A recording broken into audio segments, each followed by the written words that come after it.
episode 2 of the Block Ops Bitcoin and Crypto Mining Podcast. Block Ops, and I got a good topic for you today. So I'll be covering what actions to take during the Bitcoin price cycle. So first off, what I'm thinking about this week. So tomorrow, meeting a couple of my partners up at the shop. It's going to be a beautiful day. We are going to clean out all the filters, do that with pressure washer and a little bit of detergent. We're also going to lubricate all the fans.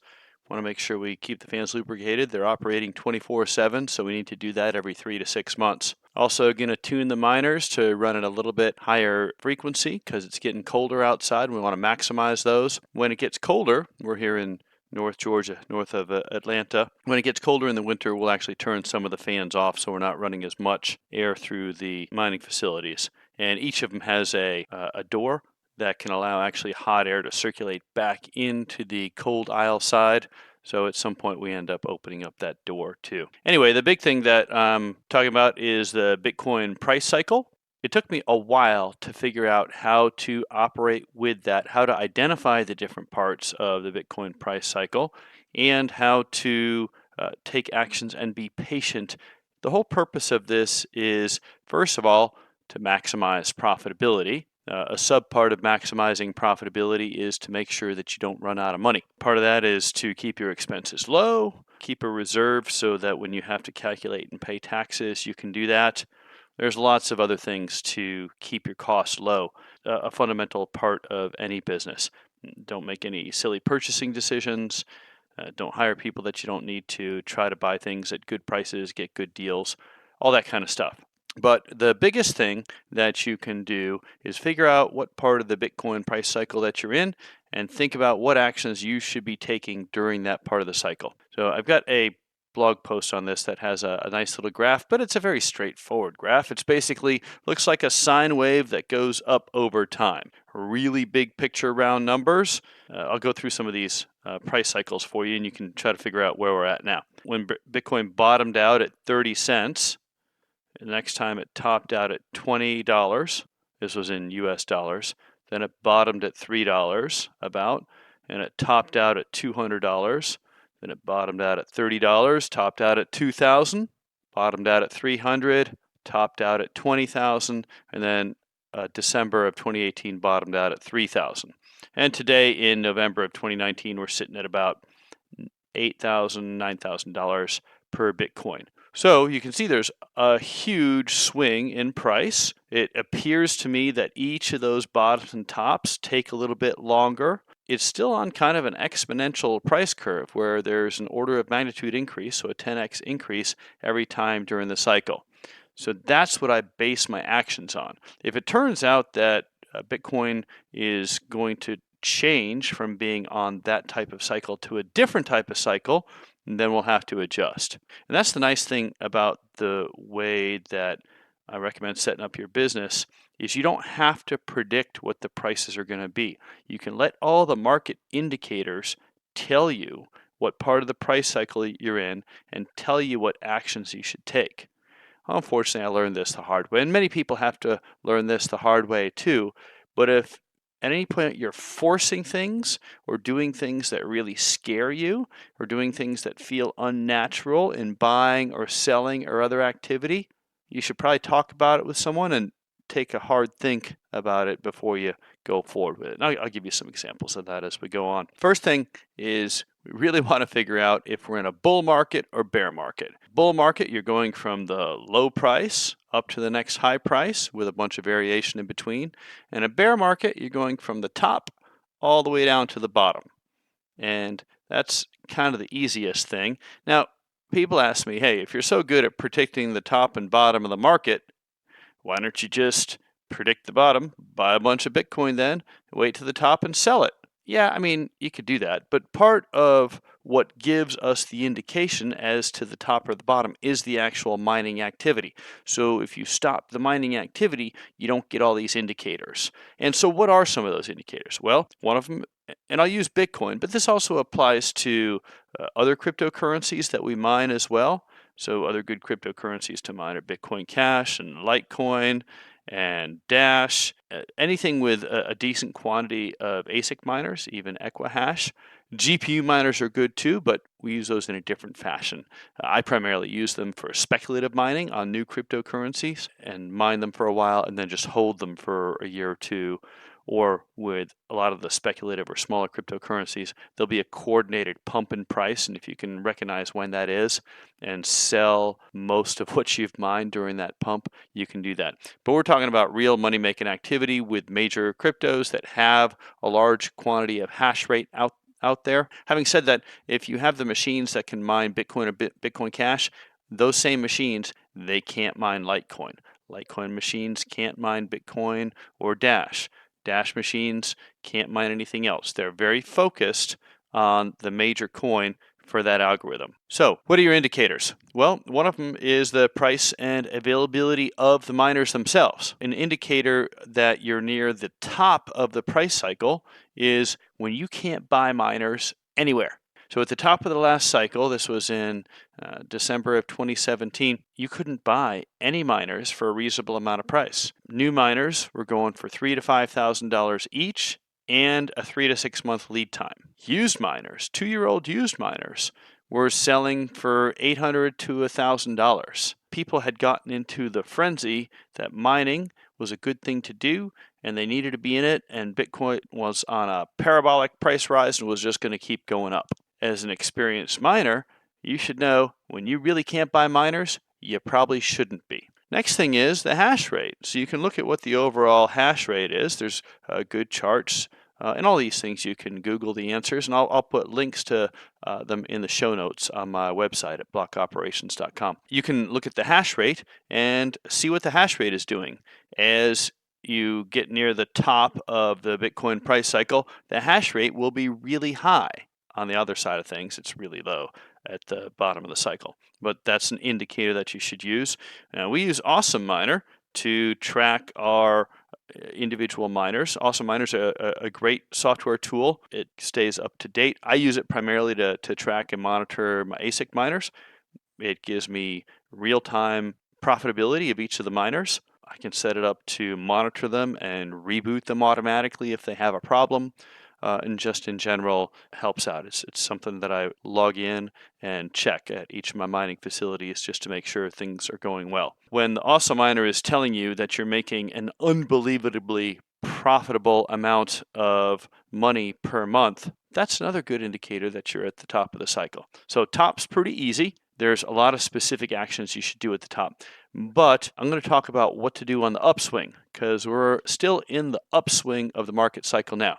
We hit a US dollar equivalent of about $3,000 per Bitcoin in December of 2018, and we've been going up in a somewhat more volatile manner since then. Just like if you look back to the housing crisis and financial crisis in 2008, not sure if people remember that, but as the housing market went down in price, people kept buying they kept paying their mortgage, until they realized their mortgage was way underwater and they were better off just walking away from their house and turning it back over to the bank. Even though the housing market bottomed out in like 2008, most of the capitulation didn't happen until 6 to 12 months later. That was when you could go buy houses out of bankruptcy from the bank. You could buy buildings at really good prices, and people that had seen these type of cycles before and had the patience were able to step in and buy the real estate at good prices.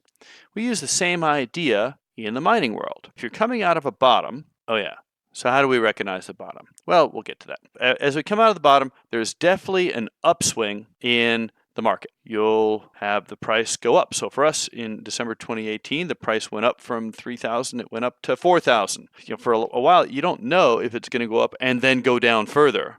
In this case, it went up and it continued going up. However, people were starting to capitulate and continuing to run out of money. So miners that had run out of their savings, they were shutting down their facilities and they were selling their miners. So at that point in time, the state-of-the-art miner, I'll use simplistic examples. There's many different companies that make miners, but we'll say for Bitcoin, it was the Antminer S9, and for Litecoin, the Antminer L3. So me and my partners, with one of the brokers that we work with, we were able to buy hundreds of Antminer S9s for $150 each, and we were able to buy hundreds of Antminer L3s for $100 each. These were including power supplies. So this was in February and March of 2019. So we bought used miners. So the thing that you do to maximize your profitability in the first half of the upswing is to continue to build out your infrastructure.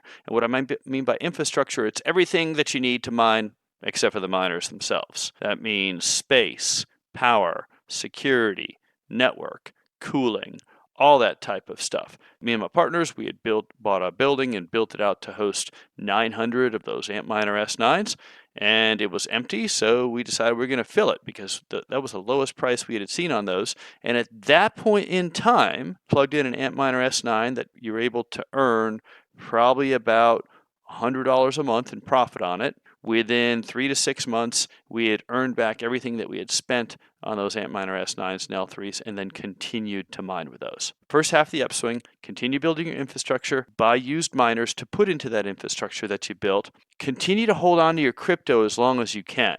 So hopefully you've got a large amount of your local government currency, your fiat, for me that's US dollars, that you can use to pay for your expenses, your electric bill, your taxes, other things like that. But if you start to run low on that, sell the crypto as you need to meet your expenses, but sell at local tops. So because Bitcoin and other cryptocurrencies have such volatility, even on that upswing, it was going from like 4,000 up to 6,000, down to 4,200, up to 7,500. If you can have a little bit of patience and watch the price charts, you can see that there'll be variations. And if you know how to use your sell orders on the exchange, most exchanges will have limit orders. So you can put in a bunch of limit orders. And don't put your limit orders in at round numbers, and don't put everything you want to sell in at one number. Kind of ratchet them up, step them up, make little staircases of sell orders. So because the price is probably not going to get to where you predict, it might go higher, it might go lower. But if you have a bunch of small stair-step limit orders for when you need to sell, you'll sell what you need to and be able to sell at a good price. In the second half of the upswing, you should be buying some new miners. So, and when I say new miners are based upon a semiconductor process technology. So the Antminer S9 was based on 16 nanometer process technology. The Antminer S17, which is the new one, they started to come out in spring of 2019. They're based on a 7 nanometer technology. Now, my rule of thumb for predicting how efficient a new miner is going to be is basing off the die size. The die size, a simple way to approximate and ratio that out is to just multiply the feature size times itself. So 16 times 16 is about, 250. 7 times 7 is about 50. So the 7 nanometer miners should be 5 times as power efficient, theoretically, as the 16 nanometer miners. And we find that, the S9s do about 13.5 terahash for 1500 watts, and the S17s do about 53 terahash for 2,000 watts, 2,100 watts, so maybe 4 to 5 times as efficient. Now, when's the next process technology shrink going to be after 7 nanometers? Well, every shrink is more and more expensive and takes more and more time. We're getting to the point where, like, for the folks that are building out the 5 nanometer and 3 nanometer wafer fabs, those are extremely experimental. They're multi-billion-dollar wafer fabrication facilities.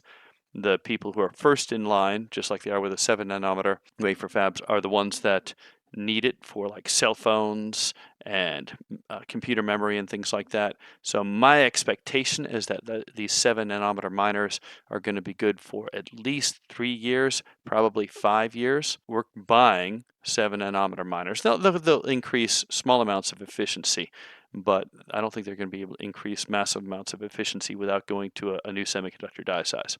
Anyway, during the second half of the upswing, buy some new miners as you can at good prices, so ease into them. Arrange hosting for your miners if you don't have your own facility. Start identifying altcoins, so the other cryptocurrencies out there that have different ideas, different projects, possibly different mining algorithms. There's many cryptocurrencies that aren't mineable, but they have good teams, they have good ideas. You can start to buy some of those using your Bitcoin or using your dollars or whatever, because the altcoins, their price rise tends to lag Bitcoin. But it's worth buying altcoins because there's much more upside potential. I saw this with, certainly with Dash back in I might get my years wrong, 2016. I bought a bunch of Dash when it was at $7, $8, $9 and held on to it. By the time it hit $200, I had mostly sold it because I didn't know how much cryptocurrencies could go out, and then it continued to go up in price, well over $1,000 in price. And that was my lesson, that altcoins are able to go up in price 100 times. So like, I was used to buying and selling stocks in the stock market, and if you get a stock that goes up 5 to 10 times, it's like, oh my God, you got to sell it. It's not going to go up much more than that. But smaller cryptocurrencies, they can go up to a lot, depending on the interest, on what market they're addressing, and their availability. Sometimes they just lag, and like Litecoin's weird. So I bought a bunch of Litecoin at $4 a Litecoin, and then it just sat there. It didn't. In fact, it started going down in price. A few months later, it had gone down to like 3.5. So I sold all my Litecoin, and then a few months later, it just started going up, and it didn't stop. There's a lot of missed opportunities that I missed, but I learned a lot during that last cycle. So I'm happy to pass along those things. And continue to build your U.S. dollar reserves as you can, because as the market goes up, you want to have your local government money, you want to have Bitcoin, you want to have some altcoins, you want to be able to participate in the rise in price of those. So it's a balance between investing in new miners and investing or buying cryptocurrencies and waiting for those to rise in price. You're not going to get it exactly right. I mean, hindsight is easy. Trying to figure out what to do in the middle of when all the sorts of things are changing is more difficult. And so my advice on that is, don't bet on any one thing. Spread your ideas, spread your bets, do a bunch of different things, and don't get yourself in a position where you're going to run out of cash. That way, you don't have to rely on predicting everything that's going to happen. You can position yourself to profit no matter what happens. That's a big idea behind the way that I recommend doing mining is, position yourself so that no matter what happens in the cryptocurrency market, you're going to make money. And if things start to go down in price, don't be shy about selling them. That's kind of what you do in the second half of the upswing. Now, as you get, like I talked about earlier, as you get near the top of the market, things just sound crazy. The mining is crazy profitable. I remember on my awesome miner when we were doing, I think we were operating about 400 miners, Antminer S9 and L3 and some of the Antminer D3s. And during the rise, we would see profitability numbers on a monthly basis of maybe $10,000 a month, $15,000, $20,000 a month. In December of 2018, my awesome miner was telling me that we were going to be making $300,000 a month. And that should have been a big warning sign saying, hey, you're near the top of the price cycle. It's time to sell. Well, it took me a few months to figure that out. We sold not at the top. It would have been nice too, but anyway, there'll be lots of talk about bubbles in the market, but this is where you got to keep a calm head on your shoulders, and especially don't buy a bunch of miners. I still regret the mistake I made where it looked like Antminer D3s were going to continue to be profitable, that there was a certain supply, that Dash was going to keep going up in price. We bought 200 of them. I still remember we spent 44 Bitcoin on 200 of those miners, and they were really profitable for about 6 months, and then they weren't. And then they got so unprofitable that we had to just unplug them and sit them aside. Do I regret spending those 44 Bitcoin? Yes, I do. I should have paid off my mortgage.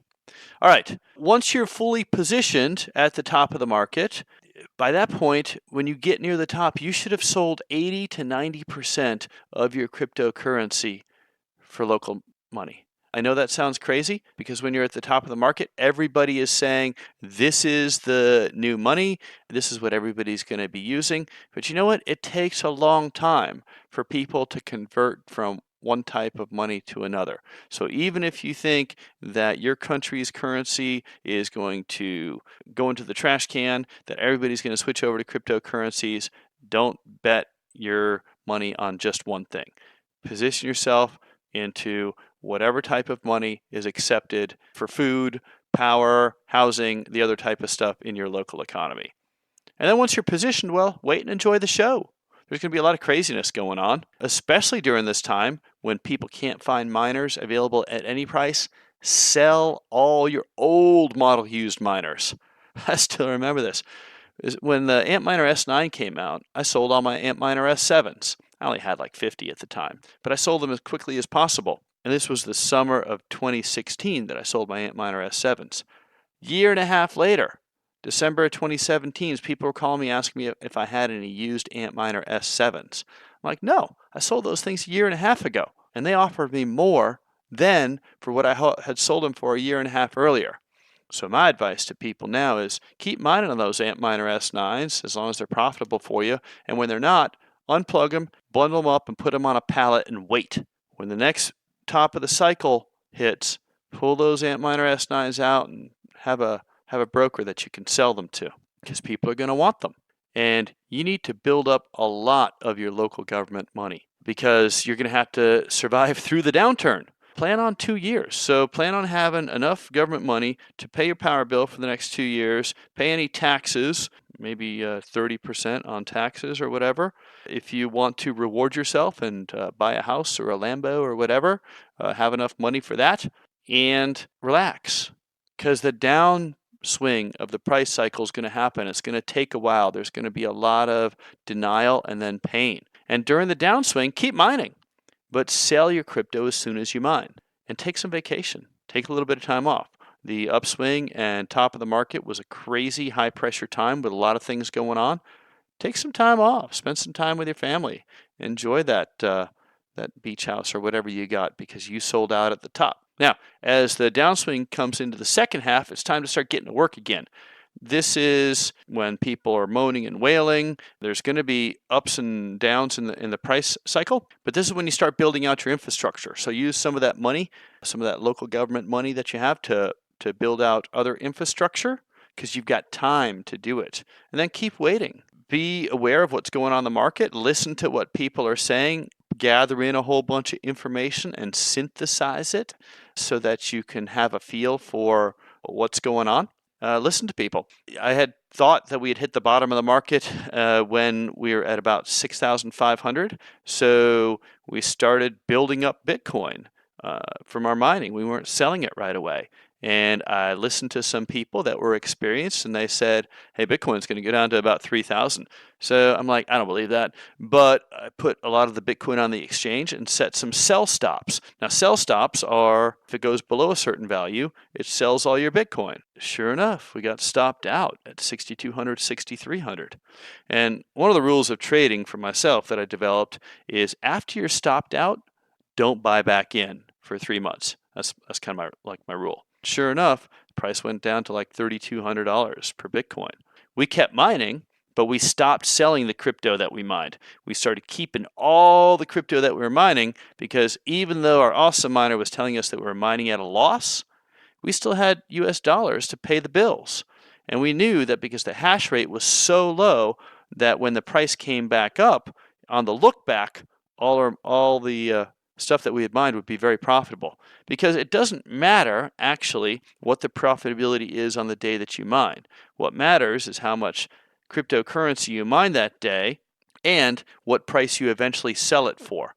So even though it looked like we were mining $2 per day per Antminer S9 and it was costing us $2 per day, so we're making nothing, a few months later when the price had gone back up to 6,000, on the look back, because we hadn't sold anything, on the look back, we were actually mining $4 per day, and it was costing us $2. So we were actually very profitable by holding on to that cryptocurrency that we had mined when it was very inexpensive and selling it later. So that's kind of one of the mental things you have to figure out. Hey, just because it's not profitable now doesn't mean that it's not going to be profitable later. And people say, well, why don't you just unplug your miners and buy the cryptocurrency on the market if it's such a low price and you know that you're at the bottom? Well, I didn't really know that I was at the bottom, but I knew that we could keep mining whether Bitcoin was at 3,000 or down to 1,000. If Bitcoin went down to a 1,000 price, the hash rate would have continued to go down because more and more people would have unplugged their miner. We would have mined more and more Bitcoin. And when the price came back up, we still would have done well. Now, having said that, this summer here, summer of 2019, all those Antminer L3s that we had plugged in, they started to become unprofitable in August. We unplugged all those guys. And then a few months later, well, I guess we unplugged them in late August. And then a few months later, so much Litecoin hash rate had been taken off the market. Those Antminer L3s were profitable again. So we plugged them back in. Right now, as late November in 2019, we're running all our Antminer L3s and mining Litecoin. So it's funny how that works. I have some reasons for why I think there's the large variance in hash rate, and I'll explore that later in more detail. But anyway, you got to watch the hash rate and profitability and ongoing price. I talked about the top, the upswing, the first half, the upswing second half, the downswing first half, the downswing second half, and the bottom.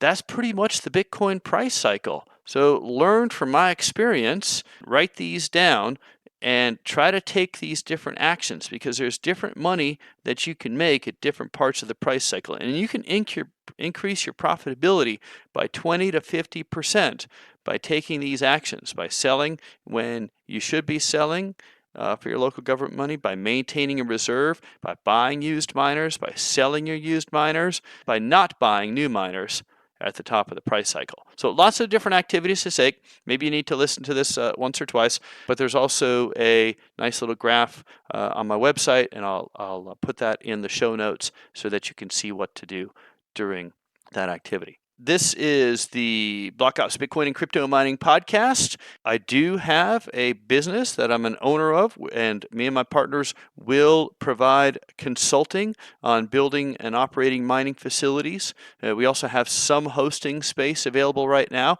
We've got a unique international shipping container design that we're happy to help teach you how to build, or we can build them and sell them to you. North Georgia Crypto Mining, because we're in the north of Georgia, near the Appalachian Trail up in Dahlonega. Please go ahead and check that out. Again, that's in the show notes on my website at blockoperations.com. Lots of good information there. This is Block Ops signing off. Happy mining.